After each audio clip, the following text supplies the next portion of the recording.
Morning friends, welcome to my channel Anokhi Mohabbat और आप देख रहे हैं अनडिजायर लव। लास्ट पार्ट में हमने देखा था कि जो हैसल रहती है वो सीक्रेट गर्ल के साथ चैट करती है, जिस सीक्रेट गर्ल उसे ये कहती है कि अगर तुम्हें वो प्यार करती होगी तो डेफिनेटली वो तुम्हारी केयर करेगी। पर जब हैसल शूटिंग पे जाती है तो फ्लोरा उसे इग्नोर करती है। फ्लोरा उससे बात तो करती है पर उसकी बातों में बहुत लिमिटेशन रहती है। फिर इनडायरेक्टली वो उसे बताती भी है कि वो क्यों उसे इग्नोर कर रही है। अगर चीज़ें स्मूथली चाहिए तो क्लियर होते हुए चलो। बट जिसमें हैसल जो रहती है वो काफ़ी कंफ्यूज रहती है और वो मना कर देती है। फिर उसके बाद जो हमारी फ्लोरा की जब शूटिंग खत्म होती है तो वो इथैन के साथ चली जाती है। ये बात देखकर उसे बिल्कुल भी अच्छा नहीं लगता। उसे ये लगता है कि इथैन कहाँ से बीच में आ गया। फिर वो वहाँ से जाती है, जाकर अपनी विजुअल गर्ल के साथ बात करती है और जो विजुअल गर्ल होती है वो उसे बताती है कि अगर चलो वो तुम्हें अवॉइड भी कर रही है या इग्नोर भी कर रही है तो तुम्हें इतना फ़र्क क्यों पड़ रहा है। इट्स मीन्स कि तुम्हारे साइड से भी कुछ है। तो कहती है कि मेरा छोड़ो, तुमने कहा था कि वो तुम्हें केयर तो करेगी लेकिन वो मेरी केयर तो कर ही नहीं रही है, उल्टा मुझे इग्नोर कर रही है। तो कहती है कि कुछ वजह होगी उसके पास। तो कहती है कि वजह तो है। तो वो कहती है बताओ। तो फिर जहाँ पर हैजल होती है वो कुछ नहीं बताती। तभी वो उसे कहती है तुम तो ऐसे रिएक्ट कर रही हो जैसे तुम इतनी बड़ी फिल्म स्टार हो और अपनी बातों के बारे में कुछ शेयर नहीं कर सकती। पर इस पे वो चुप रहती है और कुछ भी नहीं बोलती है। तभी वहाँ से विजुअल गर्ल कहती है कि मुझे कुछ ज़रूरी काम है, मुझे जाना होगा, बाय बाय। और ऐसे कहके चली जाती है। अब उसके आगे हैज़ल यहाँ पे शांति से बैठते हुए ये सोचती रहती है कि अरे बाप रे, मैं क्या करूँ। मैं तो अकेली ही फंस गई हूँ। यही एक लड़की थी जो मेरी मदद कर रही थी, अब ये भी चली गई है। क्या करूँ। अगर वो सच्ची में कह रही है कि अगर सीरियसली अगर वो मुझे लाइक करती है तो वो मेरी केयर करेगी इग्नोर करते हुए भी। तो अब देखते हैं होता क्या है। यहाँ पर जो हमारी फ्लोरा रहती है दूसरी तरफ, वो तैन के साथ कुछ बातें करती है, डिस्कस करती है। और वो दोनों एक डायरी के ऊपर ना कुछ चीज़ें लिख रहे रहते हैं। उस डायरी के अंदर ना कुछ फ़ोटोज़ रहती है और वो फ़ोटोज़ जो डायरी में फ़ोटोज़ जो रहती है वो स्टिक रहती है और उसके नीचे लिखा रहता है कि उस बंदे का नाम लिखा रहता है और ऐसे करके चीज़ें रहती हैं। लेकिन ये हमें जो दिखाई जाती है वो एकदम ब्लर दिखाई जाती है, वो इसे दिखाई नहीं देती। लेकिन ये देख के पता चल रहा था कि एक डायरी में फ़ोटोज़ बहुत सारी स्टिक्स रखी है और वो स्टिक फ़ोटोज़ के हिसाब से इथैन उसे बार बार फ्लोरा की तरफ कुछ इशारा करते हुए उनके बीच में कुछ एक हैवी डिस्कशन हो रहा था। और जैसे वो डिस्कशन हो रहा था वो सब कुछ उसके साथ डिस्कस करे जा रही थी। थोड़ी देर के बाद जो वो डायरी रहती है उसे फ्लोरा अपने पास रख लेती है और उसे कहती है कि ठीक है, मैं देख लूँगी अभी मुझे करना क्या है। और ये बोलकर वो वहाँ से उठती है और उठकर चली जाती है। इथान बोलता है कि मैं तुम्हें छोड़ दूँ क्या। तो कहती है नहीं, मुझे छोड़ो मत, मैं खुद चली जाऊँगी। और फिर वो वहाँ से कैब करती है और कैब से वो अपने चली जाती है। थोड़ी देर में वहाँ पर बैठती है, बैठ के आराम से शांति से बात कर रही रहती है और सोचती है कि अगर मुझे अपना जो काम है उसे पूरा करना है तो मुझे कितना कितना सब चीज़ें करनी रहेगी। तो वो एक वाइट बोर्ड होता है, उसमें मार्कर के हिसाब से कुछ चीज़ें लिखना स्टार्ट कर देती है। कुछ डेट्स लिख रही रहती है, कुछ उसको लिंक कर रही रहती है। सब अजीब सा उसने ऐसे पूरा मैप बनाया रहता है जिसको कुछ समझ में तो हमें आ नहीं रहा था। फिर वो वहाँ पर रख देती है और वो एक उसका एक जो फ्लैट में एक सीक्रेट रूम होता है उसके जो कबर्ड के पीछे रहता है सीक्रेट रूम, उस कबर्ड पे जाकर वो वहाँ रखती है। उस कबर्ड के वहाँ पर भी अगर आप जाओगे तो बहुत सारे पेपर कटिंग्स लगे रहते हैं। पेपर कटिंग्स लगी थी, कुछ ना कहीं से पिंक था, किसी में क्रॉस लगा था, कुछ ना कुछ कनेक्टेड था। वो एक एकदम से मिस्टीरियस चीज़ें थी कि कभी भी फ्लोरा इस तरीके से ऐसे मिस्टीरियस चीज़ों में इन्वॉल्व है, ये समझ में नहीं आता। थोड़ी देर में जो फ्लोरा रहती है वो बाहर आती है और अपना डिनर तो वो करके आई थी तो वो वहाँ पर जाकर अपना सिर्फ एक जूस पीती है और फिर वो सो जाती है। मॉर्निंग का जब टाइम रहता है, जिस मॉर्निंग के टाइम पे हमारी जो फ्लोरा रहती है वो पहले शूटिंग के लिए पहले आ जाती है और आज जो हैसल रहती है वो अपने करेक्ट टाइम पे आती है। और जैसे ही वो फ्लोरा की तरफ देखती है तो वो देखती रह जाती है क्योंकि फ्लोरा बहुत अच्छे से तैयार होकर बैठी थी क्योंकि उसकी शूटिंग जो थी उस पे थी। लेकिन आज प्रॉब्लम ये रहती है कि आज जो शूटिंग थी वो नॉर्मल शूटिंग नहीं थी, जैसे कि वो हमेशा से बिजनेस सूट पहनी हुई रहती है।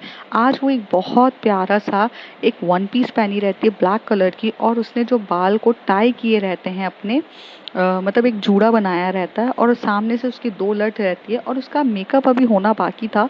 तो मेकअप मैन जो था वो मेकअप कर रहा था उसका। तभी वो वहाँ से जाती है और हैज़ल को वहाँ पर मिलती है काजल और काजल उससे बोलती है कि मैम ये आपके कॉस्ट्यूम। तो वो कहती है कि ये कॉस्ट्यूम किस लिए। तो कहती है कि डायरेक्टर्स ने आपको आज ये वाला कॉस्ट्यूम देने के लिए कहा है और आपको बोला है कि आप रेडी हो जाइए। तो वो कहती है कि ठीक है बट क्या है, मतलब लाइक शूट किया है। तो कहते हैं कि मैम डायरेक्टर आ जाएगा। तभी वहाँ से जो असिस्टेंट डायरेक्टर रहता है वो आता है और वो स्क्रिप्ट उसके हाथों में देता है। हैज़ल वो स्क्रिप्ट को अपने हाथों में देख के पढ़ रही रहती है। उसे समझ में आता है कि आज जो शूट है वो ये सीन का है। तो मैं आपको एक चीज़ बता देती हूँ कि मूवी एक ऐसी चीज़ है कि जहाँ पर सीन कंटिन्यू रिकॉर्ड नहीं होते। कभी कुछ और सीन्स रिकॉर्ड हो जाते हैं, कभी कुछ और होते हैं। मतलब आपको कंटिन्यूस चीज़ें नहीं मिलती है। तो ये सब चीज़ें थी। थोड़ी देर के बाद वो वहाँ से उठती है, उठकर जाती है और अपनी चेंजिंग रूम में जाती है। चेंजिंग रूम से वो जब चेंज करके आती है तो उसने जो ड्रेस पहनी रहती थी वो एक केप थी, एक केप वाली ड्रेस थी। और वो उसका जो पूरा का पूरा जो लैग था वो इतना प्यारा सा लैग उसे पूरा बाहर से निकलता हुआ दिख रहा था। और वो काफ़ी ज़्यादा हॉट एंड सेक्सी लैग था, दिख रहा था। तो ये देखकर ना यहाँ पर जो हमारी फ्लोरा रहती है वो उसे देखती रह जाती है। और यहाँ पर जो हमारी फ्लोरा की नज़र हेज़ल से मिलती है तो हेज़ल उसे देख रही रहती है। तो फ्लोरा उसको ऐसे दूर देख के ऐसे इग्नोर करने लग जाती है। तो यहाँ पर हेज़ल जो रहती है वो एकदम से हल्की सी मुस्कान देती है और कहती है इंटरेस्ट तो है इसको, भले इग्नोर करेगी पर देखेगी भी ज़रूर, ऐसे उसके मन में आता है। फिर वो कुछ भी नहीं बोलती। फिर वो इधर उधर देखने लग जाती है और थोड़ी देर के बाद, मतलब इधर उधर मीन्स लाइक इधर उधर ऐसे देखती है। फिर बोलती है कि हाँ। तो उसे बोलती कि कुछ हुआ है क्या, मीन्स लाइक। तो बोलती कि कुछ होना था क्या। तो कहती है कि नहीं नहीं कुछ होना नहीं था, बट तुम इतनी साइलेंट हो तो फिर ऐसे। तो वो कुछ नहीं बोलती है। फिर थोड़ी देर के बाद वो उसे बोलती है कि चलो शूटिंग स्टार्ट करते हैं। फिर यहाँ से जो हमारी हैज़ल और फ्लोरा दोनों फ्लोर पर आते हैं और जहाँ पर जो डायरेक्टर से खड़े होकर पूरे इंस्ट्रक्शंस दे रहा रहता है, ऐसे से ऐसा करना है, ऐसे से ऐसा करना है। और जब ये पूरे इंस्ट्रक्शंस डीपली ये लोग सुन रहे रहते हैं तभी वहाँ से एक बंदा जो रहता है वो, मतलब एक तो बोलते हैं ना जिनकी नज़रें काफ़ी ख़राब होती है, उसी तरीके से एक वहाँ पर एक आदमी रहता है, उसकी नज़र काफ़ी ज़्यादा ख़राब होती है। और वो जो हमारी हैज़ल रहती है उसके जो लेग रहते हैं उसके केप के, जो उसके मतलब एकदम बहुत ऊपर से रहता है, वो उसके लेग्स को बहुत देख रहा रहता है। और यहाँ पर ना थोड़ा सा क्लीवेज वाला उसकी टॉप रहती है, क्योंकि जो डीवा थी वो थोड़ा सा शो ऑफ वाली बंदी थी, तो थोड़ा उसकी ड्रेसिंग भी सेंस उसका उस तरीके से बनाया गया था। तो ऐसी देख रही रहती है। तो यहाँ पर थोड़ी देर में फ्लोरा की नज़र एकदम से उस आदमी पे पड़ती है और वो उस आदमी की तरफ देखती है और फिर हैज़ल की तरफ देखती है। तो उसे पता चलता है और वो थोड़ा सा आगे जाती है और जहाँ पर हैज़ल खड़ी रहती है उसके आगे आके खड़ी हो जाती है। तो अब हैज़ल को समझ में नहीं आता है कि ये इस तरीके से मेरे सामने आके क्यों खड़ी हो गई है। तभी उसकी वो एक थोड़ा सा ऐसे टिल्ड होती है और वो हैज़ल जो होती है फ्लोरा की तरफ देखती है और वो सामने वाले उस आदमी की तरफ देखती है। जो सामने वाले आदमी की तरफ वो बहुत एकदम नज़रों से वार करते हुए बता रही थी कि this type of people you are, means like इतना डिस्गस्टिंग हरकतें कर रहे हो। और ये देख के हैज़ल यहाँ पर थोड़ा सा स्माइल करने लगती है। और हैज़ल अब ये जानना चाहती थी कि ये क्या मेरे लिए प्रोटेक्टिव वे में आई है, ये देखने के लिए। तो क्या होती है, हैज़ल से वैसी डायरेक्टर से बात करते हुए थोड़ा सा साइड में खड़ी हो जाती है। फिर वो आदमी के चेहरे पे एकदम मुस्कान आती है, ऐसे मतलब एकदम तीखी सी मुस्कान कि भाई अब तो दिख रहा है, अब क्या कर लोगी तुम, ऐसे वाला। तो वहाँ पर ना जो हमारी फ्लोरा रहती है वैसे टर्न होती है और देखती है कि ये फिर खिसक गई। तो फिर वो जाती है, थोड़ा उसके साइड पे खड़ी होती है। तो यहाँ से ये चीज़ समझ में आती है हैज़ल को कि यार बंदी मेरे लिए कर रही है। तो ये चीज़ उसको काफ़ी अच्छी लगती है। बात वो एक दूसरे से करते नहीं है लेकिन वो उसे कम्प्लीटली इग्नोर कर रही थी, बट उसका इग्नोरेंस में भी ये चीज़ें दिख रही थी कि यार मीन्स देखो तो ज़रा। फिर वो थोड़ा सा और खिसकती जाती है, फिर वो उधर 2 बार करती है। अब क्या होता है, खिसकते खिसकते ना यहाँ पर जो हमारी हैज़ल को भी समझ में नहीं आता है कि अब वो गिर जाएगी। और वहाँ पर एक छोटा सा एक एरिया रहता है और वो वहाँ से गिरने ही वाली रहती है। तभी वहाँ से जो हमारी फ्लोरा रहती है वो उसको पकड़ती है और अपनी कमर से अपनी ओर खींचती है और कहती है कि आर यू ओके।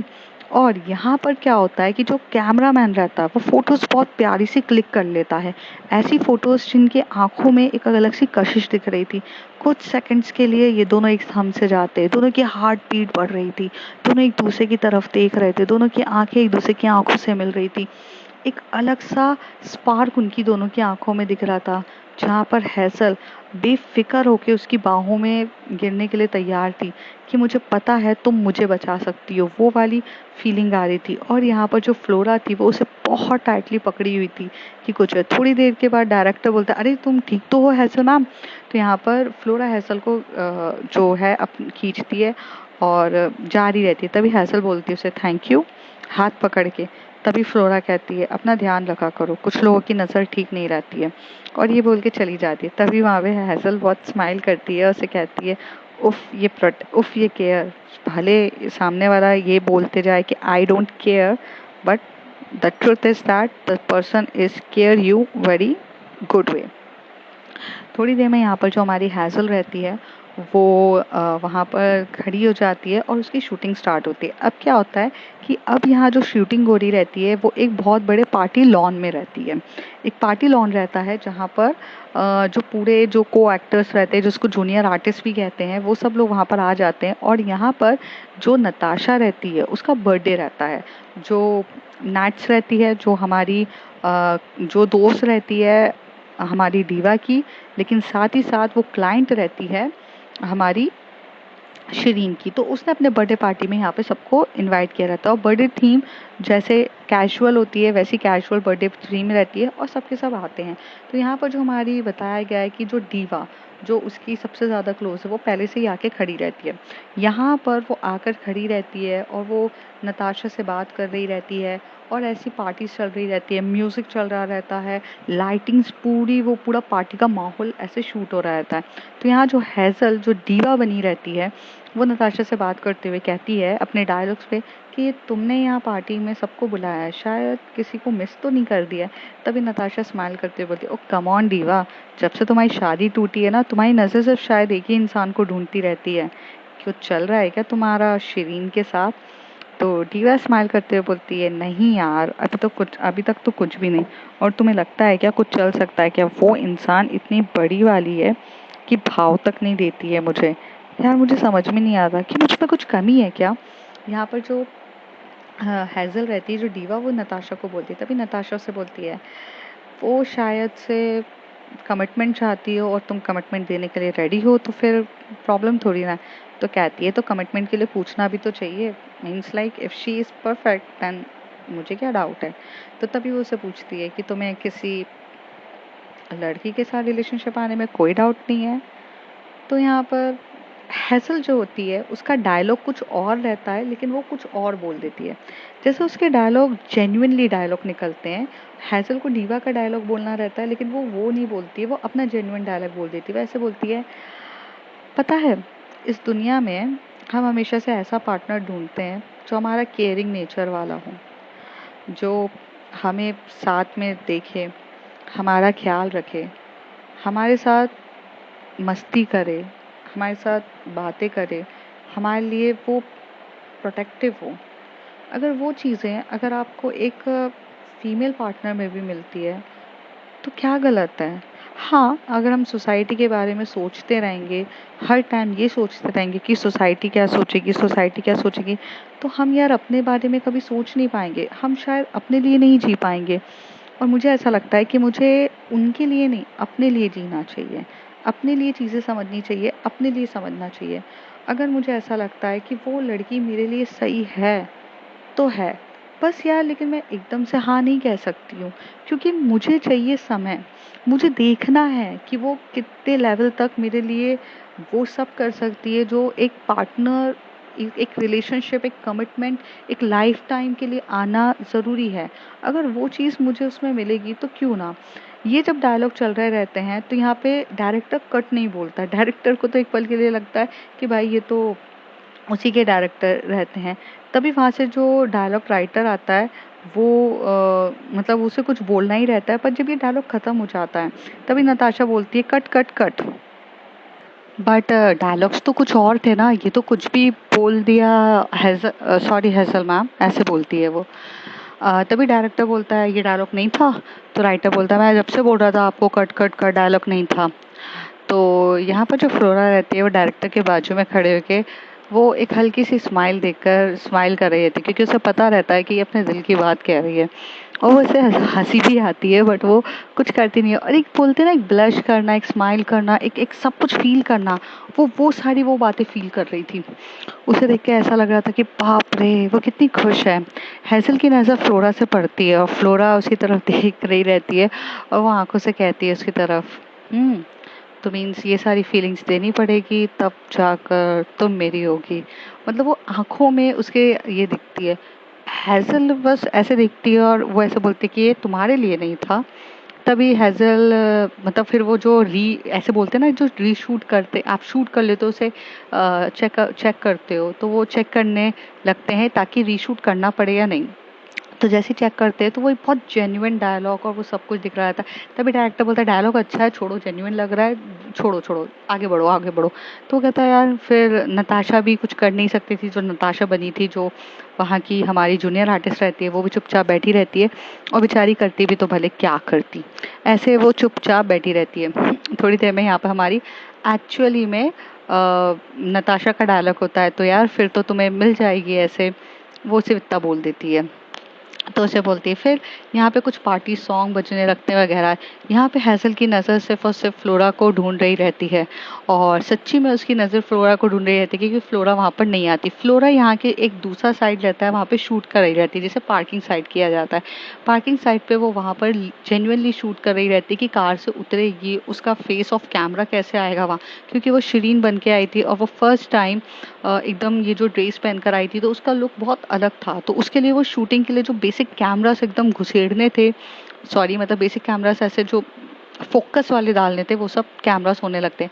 थोड़ी देर में हमारी जो यहाँ पर जो शिरीन रहती है वो अंदर आती है, मीन्स फ्लोरा अंदर आती है। तो यहाँ पर जो वहाँ पर जो हैzel की आंखों में वो चमक दिखती है, और वो चमक एक्चुअली में डायरेक्टर चाहता था दिखे, लेकिन अब वो जेन्युइनली चमक आती है, क्योंकि वो उसकी तरफ देखता है। तो थोड़ी देर में ये दोनों वहाँ से बातें आती है, तो फिर वो नताशा को हैप्पी बर्थडे बोलती है और उसे एक बहुत प्यारा सा गिफ्ट देती है। हाथ में एक बुके रहता है और बुके के साथ एक गिफ्ट रहता है, जिसमें नताशा कहती है, एक जो मैं ये सोच रही थी कि अब तुम बिजनेस वूमेन हो, तो कुछ चीज़ें काम का ही दे रही हो या ऐसी दे रही हो। नताशा उससे कहती है, तो कहती है कि खोल के देख लो। तो वहाँ पर वो खोल कर देखती है, तो वो एक मीन्स पॉलिसी रहती है, और वो पॉलिसी उसके लिए वो भेजती है। तो ये कहती है कि क्या बर्थडे पे लोग चॉकलेट्स वगैरह ये सब देते हैं, तो मुझे पॉलिसी दे रही हो। नताशा कहती है, तभी वहाँ पे हैzel रहती है, और हैzel खड़े होके देख रही रहती है, और मतलब जो दीवा रहती है। यहाँ पे श्री उसे कहती है कि बर्थडे गिफ्ट ऐसा दो जो लाइफ टाइम तक चले, it's your policy, life time तक वाली, मीन्स इट्स लाइक LIC, जिंदगी भर, जिंदगी के बाद भी, वो वाला किस्सा है। तो कहती है यार कि इट्स अ वियर्ड गिफ्ट। तभी वहाँ पर जो दीवा रहती है एज अ हैzel, वो इसे बोलती है, no it's not a weird gift, it's means it's a very valuable gift. अब तुम्हारे जितने भी देख लो, जैसे कि मैं तुम्हारे लिए जो गिफ्ट्स लाई हूँ, एक मैंने ब्रेसलेट लेकर आई हूँ, वो ब्रेसलेट आज नहीं कल पहनोगी तुम, कल नहीं तुम परसों पहनोगी, थोड़े टाइम के बाद उससे तुम बोर हो जाओगी और उसे उठाकर रख दोगी। लेकिन ये सारी चीज़ों को तुम उठाकर नहीं रखोगी, because it's a unique thing. तो यार ये चीज़ है। तभी वहाँ से जो शिरीन होती है वो दीवा की तरफ इशारों में कहती है, oh nice, means nice cover up, ऐसे वाला उसका फेस रहता है। तभी वहाँ से जो शिरीन होती है टर्न होती है, वहाँ से चली जाती है। अब हैzel उसके पीछे जाती है, मतलब ऐसा दीवा, और एकदम से हाथ पकड़ती है कि कहाँ जा रही हो तुम। तो उसे कहती है कि आई थिंक ये बर्थडे पे सिर्फ और सिर्फ मैं मिलने आई थी, मैंने गिफ्ट दे दिया, अब मेरा क्या काम। तो कहती है कि ओह तुम इतनी प्यारी सी तैयार होकर आई हो, दिखने में इतनी खूबसूरत लग रही हो, आंखें तुम्हारी देखो, आज तुमने जो लाइट मेकअप किया है वो कितना क्यूट लग रहा है, लाइफ में तुम रोज ऐसे मेकअप करके आया करो ना, कितनी खूबसूरत लगोगी, मेरी आंखें तुमसे हटे नहीं। तभी वो उसे टर्न होती है, उसी तरफ देख के बोलती है, तो तुम सिर्फ मुझे देखने के लिए यहाँ पर आई हो या फिर एक्चुअली में पार्टी एंजॉय करने के लिए आई हो। ये डायलॉग रहता है हमारी शिरीन का दीवा के लिए। तो तभी वो दोनों एक दूसरे की तरफ देख रहे रहते हैं। अब डायरेक्टर पीछे से बोलता है कि हैzel अपना डायलॉग बोलते बोलते उसकी जो हाथ को पकड़ लो और उनको उसको डांस के लिए रेडी करो।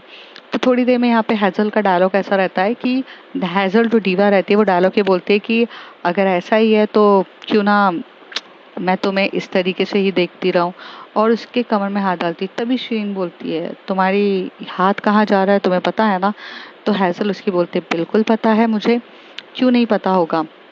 ऐसा डीवा वो रहती है तो उसे बोलती है, तो कहती है तो फिर क्या प्लान है तुम्हारा? तो कहती है प्लान सिर्फ कुछ नहीं है, मैं सिर्फ तुम्हारी तरफ देख रही हूँ और मैं तुम्हारे साथ जेन्युइनली जेन्युइनली एक डांस करना चाहती हूँ, तो शायद तुम मुझे अलाउ करो डांस करने के लिए। एंड मुझे डांस सीरियसली तुम्हारे साथ करना है और मैं ये डांस तुम्हारे साथ करना चाहती हूँ बिकॉज मुझे ऐसा लगता है कि मैं तुम्हारे साथ डांस करूँगी तो मुझे अच्छा फील होगा। तभी शिरीन कहती है मैंने इतना एक्सक्यूज़ नहीं देखा आज तक एक डांस को करने के लिए, तुम मुझे इतना मना रही हो। तो अब फ्रेंड्स देखते हैं आगे क्या होता है। एक्चुअली मैं ज़्यादा रिकॉर्ड करना चाहती थी but due to some issues मुझे कहीं जाना है और एट अ मिड पॉइंट पे है कि मुझे ये रिकॉर्डिंग करनी पड़ रही है। तो आई होप गाइस आज के लिए इतना ही इंजॉय करियो, कल आपको थोड़ा और ज़्यादा मिल जाएगा। तब तक के लिए bye bye, take care. If you like my story like share and subscribe.